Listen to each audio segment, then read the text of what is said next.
तो दोस्तों यदि आप वृद्धा पेंशन या ओल्ड एज पेंशन के लिए आवेदन करना चाहते हैं तो आपको इस पोर्टल पर आना है। इसका लिंक मैं आपको डिस्क्रिप्शन में दे दूंगा और यहाँ पर मैं आपको ए टू जेड जानकारी बताऊंगा कि कैसे आप आवेदन कर सकते हैं, क्या क्या दस्तावेज लगेंगे, लाइव करके दिखाने वाला हूँ।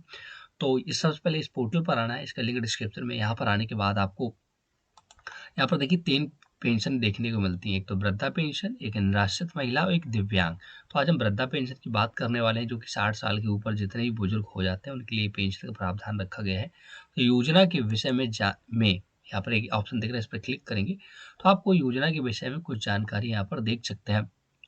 योजना के विषय में आवेदन का प्रारूप, तो योजना के विषय पर क्लिक करेंगे तो कुछ डिटेल दी गई है कि योजना के विषय में क्या है। तो आप इसे पढ़ सकते हैं हालांकि, और अगर नहीं पढ़ना चाहते हैं कोई दिक्कत नहीं, मैं ऑलरेडी इसे बता दूंगा आपको क्या क्या है।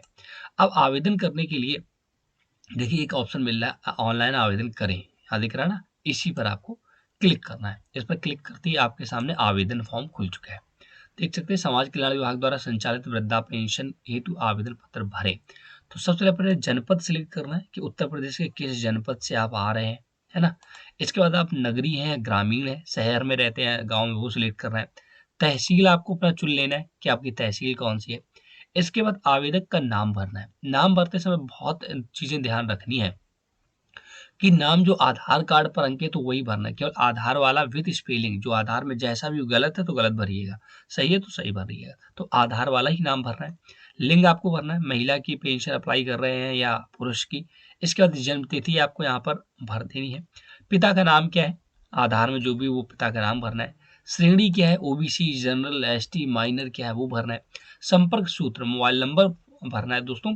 और बहुत इंपॉर्टेंट है, मोबाइल नंबर ऐसा भरें जो आप आगे भी चलाते रहें, क्योंकि कोई भी मैसेज या कोई संपर्क होगा तो आपके मोबाइल के माध्यम से ही होगा, इसका विशेष ध्यान रखिएगा। इसका पूरा पता भर देना। तो ये तो व्यक्तिगत जानकारी हो गई। इसके बाद नीचे आना है, आपको सेकेंड स्टेप में देख सकते हैं बैंक का विवरण भरना है, बैंक डिटेल।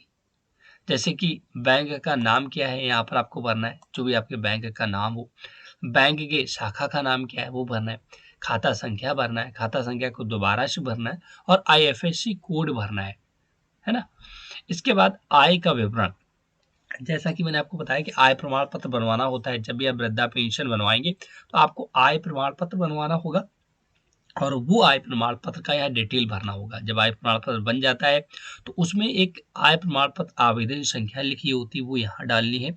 एक आय प्रमाण पत्र क्रमांक संख्या लिखी होती है, वो यहाँ डालना है। दोनों चीजें भरने के बाद आपको नीचे आना है। सबसे पहले आवेदक की, जिसके नाम आप पेंशन भर रहे हैं, जिन बुजुर्ग के नाम, उनका यहाँ एक फोटो अपलोड करना होता है, जो कि देखिए 20 केबी से ज्यादा नहीं होना चाहिए और जेपीजी या जेपीईजी फॉर्मेट में होना चाहिए। इसके बाद एक उनका अपलोड जन्म तिथि। ये कैसे प्रमाणित होगा कि उनकी उम्र 60 साल हो गई है, तो उसके लिए आप या तो आधार कार्ड दे दीजिएगा या अपलोड कर दीजिए पीडीएफ फॉर्मेट में। 200 केबी से ज्यादा ना हो, पीडीएफ बना लीजिएगा और 200 केबी का ज़्यादा नहीं होनी चाहिए, वो यहाँ पर अपलोड करना है उनका आधार कार्ड। इसके बाद यहाँ नीचे आना है, डिक्लेरेशन दे देना है, यहाँ पर क्लिक करना है और ये जो भी यहाँ पर अंक लिखे होंगे ना, इस बॉक्स में भर करके आपको सबमिट कर देना है। तो जैसे आप सबमिट करेंगे तो आप देख सकते हैं वृद्धा पेंशन पंजीकरण फॉर्म सफलतापूर्वक भरा जा चुका है। आपका पंजीकरण संख्या, ये पंजीकरण संख्या आ चुका है दोस्तों, बहुत इंपॉर्टेंट है। इसे आपके कहीं भी नोट करके रख लें, क्योंकि इसी से आपका सारे काम आगे होने वाले हैं। तो चलिए मैं इसे नोट कर लेता हूं। और लॉगिन करने के लिए कृपया आवेदन की स्थिति के लिए यहाँ पर क्लिक करें या लॉगिन करें, इसी पर क्लिक कर देना है। अब दोस्तों फिर से आप इस पेज पर आ जाएंगे। यहाँ पर आने के बाद आपको 3 पेंशन मिलती है, तो आपको ओल्ड एज पेंशन सिलेक्ट करना है। जो अभी आपको आवेदन संख्या मिला था ना, जो जिसे मैंने बोला था नोट करके रखना, उसी को यहाँ पर डालना है। आपने जो मोबाइल नंबर रजिस्टर्ड किया है वो डालना है। सेंड ओटीपी पर क्लिक करना है, आपके रजिस्टर्ड मोबाइल पर ओटीपी जाएगा, वो यहाँ ओटीपी भरना है। कैप्चा डाल देना, जो भी यहाँ पर अंक दिख रहा है वो यहाँ डालना और लॉगिन बटन पर क्लिक कर देना है। तो जैसे दोस्तों आपका लॉगिन हो जाएगा, अब पूरा ये डैशबोर्ड आपके सामने दिखने वाला है। यहाँ पर लेफ्ट हैंड में मेनू दिखेगा, यहाँ पर आपका पेंशन का नाम दिखेगा और जिसके नाम आवेदन किया है वो दिखेगा। कुछ चीजें मैंने हाइड कर रखी सिक्योरिटी पर्पज से। आवेदन की स्थिति आपको दिखती देख सकते हैं, स्टेप 1 कंप्लीट हो चुका है। अब आपको स्टेप 2 और 3, ये 2 स्टेप और हैं, ये इन्हें कंप्लीट करना है। इसके बाद फाइनल आपका जो ओल्ड एज पेंशन है, बुढ़ापा पेंशन का फॉर्म है, भरा जाएगा। तो चलिए हम लोग स्टेप 2 अब भरते हैं। इसके लिए आपको step 2 application pending for final lock पर क्लिक कर देना है।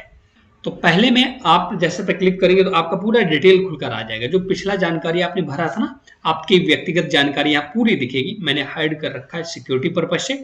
अब आपको नीचे आना है, यहाँ पर आपको बैंक का विवरण पूरा दिखेगा, जो भी आपने बैंक का डिटेल भरा था। तो आप एक बार बैंक और चेक कर लें कि आपका जो अकाउंट नंबर वगैरह है वो सही भरा है या नहीं भरा है, क्योंकि इसी में आपका पैसा आना है। इसके बाद यहाँ पर आपका इनकम सर्टिफिकेट, आय प्रमाण पत्र का पूरा डिटेल भरा होगा, जैसे कि इनकम एप्लीकेशन नंबर और सर्टिफिकेट दोनों चीजें भरी होंगी।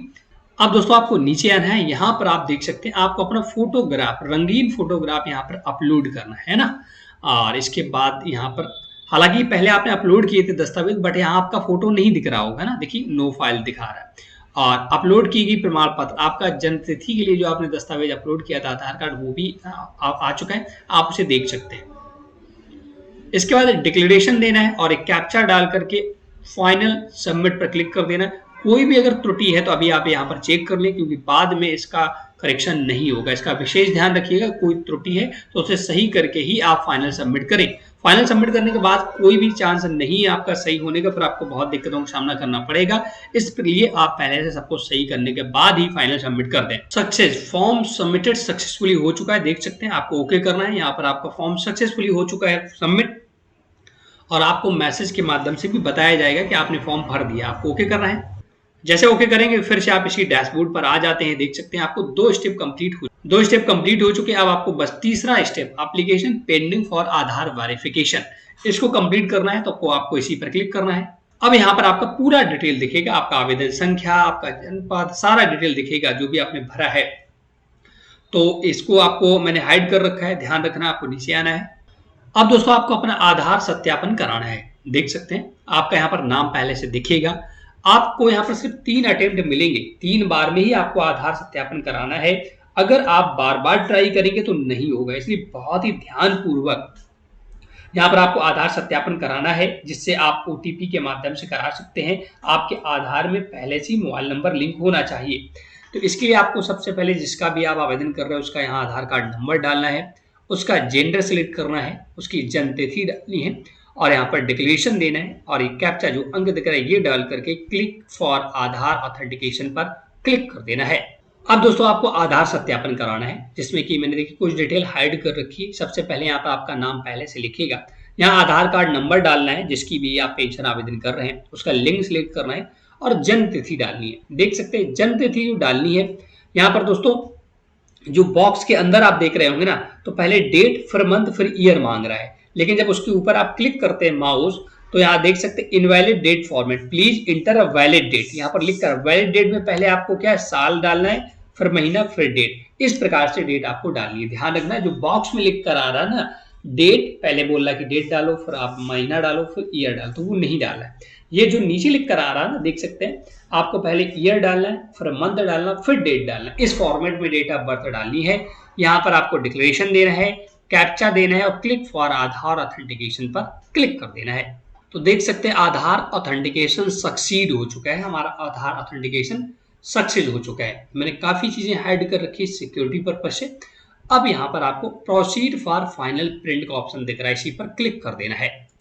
इस पर क्लिक करते ही आपका पूरा देखिए तीनों स्टेप ग्रीन हो चुके हैं, आपका फॉर्म भर चुका है। लेफ्ट हैंड साइड में आप देख सकते हैं प्रिंट एप्लीकेशन फॉर्म का ऑप्शन दिख रहा है, इस पर क्लिक करके इसे प्रिंट करना है। तो इस प्रकार से ये फाइनल सबमिट हो चुका है। अब दोस्तों इसका प्रिंट ले लेना है और इसका प्रिंट आउट ले लेना है, इसकी कॉपी। इसके बाद इसके पीछे आपको अपना आधार कार्ड की कॉपी लगाना है, राशन कार्ड की कॉपी लगाना है, और बैंक पासबुक की कॉपी लगाना है। ये सारे दस्तावेज आपको अपने ब्लॉक स्तर या तहसील स्तर पर, जहाँ पर समाज कल्याण विभाग ऑफिस होता है, वहाँ जमा करना होता है। इसके बाद आपको 3 से 4 महीने का इंतजार करना होता है, और आपकी वृद्धा पेंशन आना स्टार्ट हो जाती है। तो आपको ये वीडियो कैसा लगा हमें जरूर बताएं, वीडियो को लाइक शेयर जरूर करें। कोई भी डाउट है वृद्धा पेंशन से संबंधित तो आप हमें कमेंट बॉक्स में जरूर बताइएगा। Thanks for watching.